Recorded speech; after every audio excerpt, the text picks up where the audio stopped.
జనసేనలోకి కొండా సుస్మిత నేడు నేతలతో భేటీ ప్రచారం. సీఎం రేవంత్ పై సుస్మిత వ్యాఖ్యలు సంచలనం. సురేఖపై కాంగ్రెస్ నేతల తీవ్ర ఆగ్రహం. ఇది కథ. సుస్మిత చేసిన వ్యాఖ్యలు ఇప్పుడు తెలంగాణలో తీవ్ర సంచలనం సృష్టిస్తుందని చెప్పుకోవాలి. జనసేనలోకి కొండా సుస్మిత వెళ్ళనుందనే ప్రచారం జరుగుతుంది, జోరందుకుంది.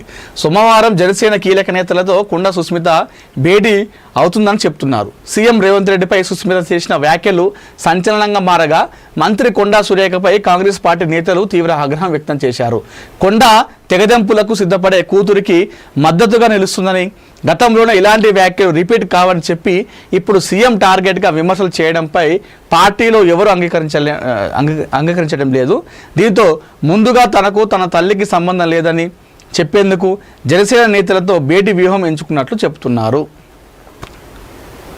ఏంటిది? సీఎం రేవంత్ రెడ్డిపై సుస్మిత చేసిన వ్యాఖ్యలు సంచలనంగా మారగా మంత్రి కొండా సురేఖపై కాంగ్రెస్ పార్టీ నేతలు తీవ్ర ఆగ్రహం వ్యక్తం చేశారు. ఓకే, కొండా తెగదెంపులకు సిద్ధపడే కూతురికి మద్దతుగా నిలుస్తుందని. ఓకే, అర్థమైంది. గతంలోనే ఇలాంటి వ్యాఖ్యలు రిపీట్ కావాలని చెప్పి అప్పట్లో ఇట్లనే వ్యాఖ్యలు చేసి సారీ అని చెప్పి మళ్ళీ రిపీట్ కాదు అని చెప్పేసి అన్నారు. కానీ మళ్ళీ ఇప్పుడు డైరెక్ట్ సీఎం టార్గెట్గా ఈ రకంగా చేయడం ఏంది అని చెప్పేసి ఇక్కడ మనం అనేది ఎవరు కూడా రిసీవ్ చేసుకోవట్లేదు కాంగ్రెస్ పార్టీ నాయకులు. దీంతో ముందుగా తనకు తన తల్లికి సంబంధం లేదని చెప్పేందుకు జనసేన నేతలతో భేటీ వ్యూహం ఎంచుకున్నట్టు చెప్తున్నారు. మరి జనసేనలోకి కొండా వెళ్తున్నట్టుగా తెలుస్తోంది. ఈరోజు జనసేన ముఖ్య నేతలతో ఆమె భేటీ కానున్నారట. మరి భేటీ అయితే జనసేన నాయకులు కొండా సుస్మితను మరి ఆయన తీసుకునేటువంటి ప్రయత్నం చేస్తారా, మరి లేకపోతే ఓన్లీ జనసేనలోకి కొండా సుస్మిత మాత్రమే వెళ్తుందా, లేదంటే నాకు మా అమ్మకు సంబంధం లేదు, మా అమ్మ వేరే పార్టీ అందులో ఉంటుంది, నేను నా వ్యక్తిగతం అని చెప్పేసి చెప్తుందా? కొండా సురేఖ కూడా తను ఒక్కతే వెళ్తుంది పార్టీలోకి, నాకు సంబంధం లేదని చెప్పేసి తను కూడా చెప్పుకుంటా, లేకపోతే ఇద్దరు కలిసి మరి జనసేన పార్టీలోకి వెళ్తారా? మరి పవన్ కళ్యాణ్ వీళ్ళిద్దరిని రిసీవ్ చేసుకుంటాడా అనేది కూడా మనం చూడాలి. సో జనసేన భావజాలం వీళ్ళ భావజాలం కంప్లీట్ డిఫరెంట్గా ఉంటుంది మనం చెప్పినట్టు. ఎందుకంటే Janasena is nothing but BJP, అంటే ఐ మీన్ సిద్ధాంతం ప్రకారం భావజాలం కొంచెం సనాతన ధర్మం, హిందూ ధర్మం, ఏంటి మన జాతీయవాదం, ఇవన్నీ ఎక్కువ ఉంటాయి. వీళ్ళు కొంచెం కమ్యూనిస్ట్ భావజాలం, ఇది వేరే ఉంటుంది. ఇలా మన సిద్ధాంతం. మరి వీళ్ళకు పొసుకుతుందా? ఒకవేళ పొసిగినా కూడా మరి ఒప్పుకుంటాడా పవన్ కళ్యాణ్? ఎందుకంటే తెలంగాణలో పార్టీ బలోపేతం కావాలంటే కొండా సుస్మిత లాంటి ఉమ్మడి వరంగల్ జిల్లాలో పార్టీని బలోపేతం చేసుకోవచ్చు అనే దానిపైన జనసేన పార్టీ మరి ఒగ్గుతుందా? మరి పవన్ కళ్యాణ్తో భేటీ అవుతుందా అనేటువంటి కొంతమంది చెప్తున్నారు. ఈరోజు కొండా సుస్మిత పవన్ కళ్యాణ్తో నేడు భేటీ అని చెప్పేసి కొంతమంది అంటున్నారు. ఇక్కడ కొంతమంది ఏమో జనసేనలోకి కొండా సుస్మిత, కొంతమంది జనసేన నాయకులతో ఈరోజు భేటీ అని చెప్తున్నారు. మరికొంతమంది అయితే డైరెక్ట్ ఇలా పవన్ కళ్యాణ్తో కొండా సుస్మిత భేటీ నేడో రేపో జనసేనలోకి అని చెప్పేసి మరికొంతమంది చెప్తా ఉన్నారు. ఇదంతా అయితే నడుస్తూ ఉంది. ప్రస్తుతం తెలంగాణలో ఒక రచ్చ అయితే జరుగుతుంది. కొండా సుస్మిత చేసినటువంటి వ్యాఖ్యలు ఏవైతున్నాయో ప్రస్తుతం తెలంగాణ కాంగ్రెస్లో ఒక సంచలనం సృష్టించింది ఆమె వ్యాఖ్యలు. ఇప్పుడు ఈ లొల్లి, ఈ పంచాయతీ అనేది అక్కడ కేంద్రం వరకు కూడా వెళ్ళిందట. ఐ మీన్ ఏఐసిసి వరకు కూడా వెళ్ళిందట. ఈ లొల్లి, ఈ పంచాయతీలు, ఈ వర్గాలు, ఈ కుమ్ములాటలు, ఈ కొట్లాటలు, ఈ కథ అంతా కూడా వెళ్ళి నిన్న కొండా సురేఖ గారు ఖర్గేని కలిసిందంట. బెంగళూరులో మంగళూరుకి వెళ్ళి అక్కడ ఖర్గేని కలిసిందంట. ఇక్కడ తెలంగాణ నాయకులు, ముఖ్య నాయకులు ఆ భేటీకి కలుస్తా అంటే వాళ్ళు కూడా పర్మిషన్ ఇవ్వకపోతే అందరూ విముఖత చూపిస్తే ఆమె డైరెక్ట్ ఖర్గే దగ్గరికి వెళ్ళింది, ఇన్ఛార్జ్ దగ్గరికి. ఖర్గే దగ్గరికి వెళ్ళి దగ్గర ఒక అరగంట సేపు ముచ్చట పెట్టిందట ఈ ఇష్యూ గురించి. ఏమైంది, వాట్ ఈజ్ వాట్, తన కూతురు ఇట్లా వ్యాఖ్యలు చేసింది, దానికి నన్ను సంబంధం చేసి నన్ను బాధ్యురాలు చేసి నాకు నోటీసులు ఇచ్చారు, నా మీద ఇట్లా జరుగుతుంది కుట్ర అని చెప్పేసి మొత్తం కూడా ఖర్గేకి వివరించుకుందట కొండా సురేఖ. చెప్పిన తర్వాత ఆయన మరి కూతురు ఆ విధంగా వ్యాఖ్యలు చేసేంత వరకు మీరేం చేస్తున్నారు, అట్లా చేయడం తప్పే కదా అని చెప్పేసి ఖర్గే గారు కూడా రిప్లై ఇచ్చిరట. సో ఇదంతా నడిచిందట. మరి నిన్న మరి ఇలా రేవంత్ రెడ్డి రావడం జరిగింది తెలంగాణకి. వచ్చిన తర్వాత అన్నీ మాట్లాడతా అని చెప్పేసి చెప్పడం జరిగింది. ఏది అటు కేంద్రం, అతను అమెరికా పర్యటన రద్దు చేసినటువంటి బీజేపీ పార్టీ కేంద్రం పైన, at the same time Telangana కాంగ్రెస్లో జరుగుతున్నటువంటి ఏదైతే రచ్చ అవుతుందో సుస్మిత చేసిన వ్యాఖ్యలు తనపైన, ఇవన్నీ కూడా సమాధానం చెప్పేటువంటి అవకాశాలు కనిపిస్తూ ఉన్నాయి. ఇప్పటికే కొండా పైన తిరుగుబాటు మొదలైంది. చాలామంది ఎమ్మెల్యేలు, మంత్రులు, ఎమ్మెల్సీలు మొత్తం కూడా ఆమె పైన చాలా గుర్రుగా ఉన్నారు. ఆమెను బర్తరఫ్ చేయాలి, పార్టీని సస్పెండ్ చేయాలని చెప్పేసి ఇప్పటికీ చెప్తా ఉన్నారు. ఇట్లాంటి నేపథ్యంలో ఈ కొండా సుస్మిత మన జనసేనలోకి వెళ్తుంది. ఈరోజు జనసేన పార్టీ ముఖ్య నాయకులతో భేటీ జరుగుతుందని చెప్పేసి చెప్తా ఉన్నారు.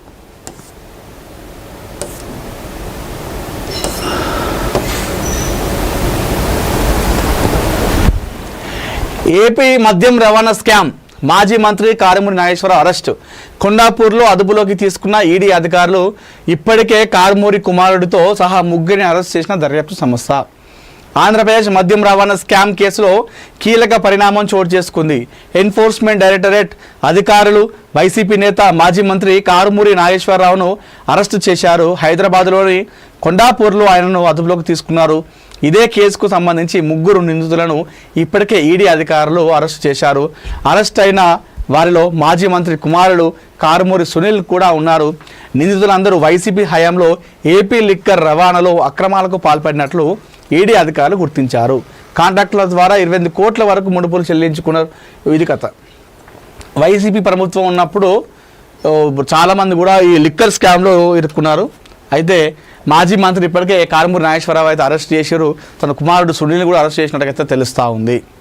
సో నిన్న కొండాపూర్లోని అక్కడి ఈడీ అధికారులు వచ్చి ఆయనను ఆరా తీసి అరెస్ట్ కూడా చేయడం జరిగింది. కారుమూరి అదేవిధంగా తన కుమారుడితో పాటు మరో ముగ్గురిని కూడా అరెస్ట్ చేసింది ఈ దర్యాప్తు సంస్థ. ప్రస్తుతం విచారణ అయితే చేపడుతున్నారు. అప్పుడు ఏపీ లిక్కర్ స్కామ్లో ఎంత భాగం ఉంది, ఎన్ని కోట్ల వ్యవహారం నడిచింది, ఇందులో ఎవరెవరు ఉన్నారు, ఎవరెవరు వస్తాం ఉంది అని చెప్పేసి మొత్తం కూడా వాళ్ళు ఈడీ అధికారులు అయితే ఆరా తీస్తున్నారు. దర్యాప్తు సంస్థ అయితే ఆరా అయితే తీస్తూ ఉంది.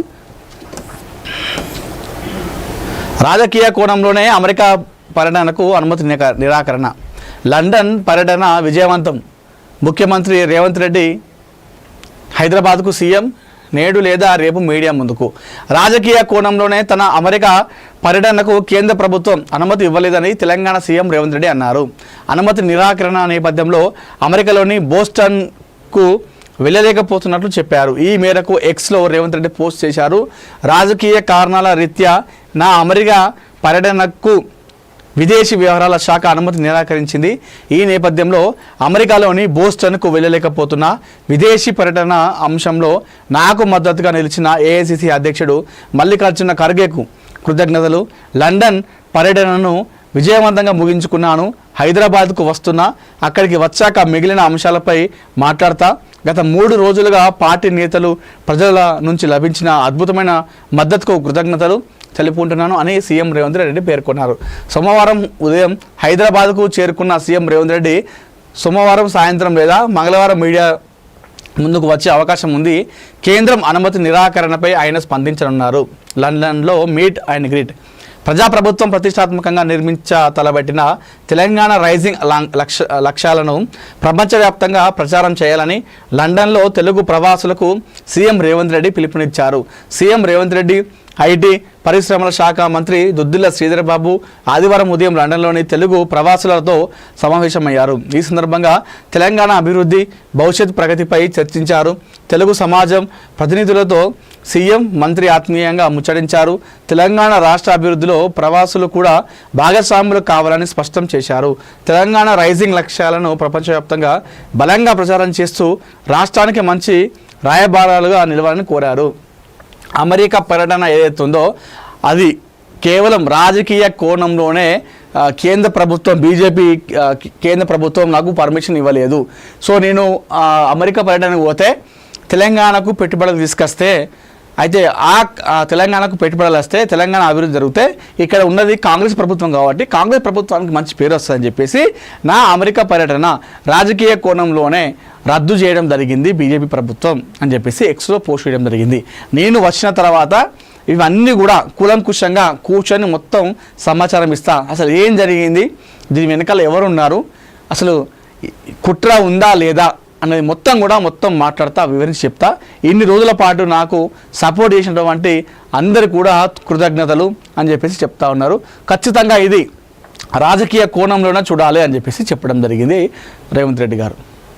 ఏది అనుకోకుండా జరిగింది అయితే కాదు, ఖచ్చితంగా రాజకీయ కోణంలోనే తెలంగాణకు పెట్టుబడులు వస్తే అమెరికాకి వెళ్తే నేను తెలంగాణకు పెట్టుబడులు వస్తాయి, దానివల్ల తెలంగాణ డెవలప్ అవుతుంది.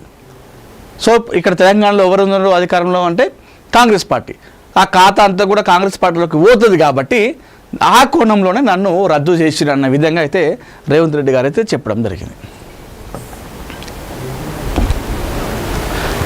శంషాబాద్లో అక్రమ రిజిస్ట్రేషన్ల దందా, జీవో 111కు తూట్లు, నాలా కన్వర్షన్ లేకుండానే యథేచ్ఛగా రిజిస్ట్రేషన్లు, డాక్యుమెంట్ నెంబర్ 187/2026లో జరిగిన అక్రమ రిజిస్ట్రేషన్ అంతా జూనియర్ అసిస్టెంట్ నజీరుద్దీన్ కనుసన్నల్లోనే.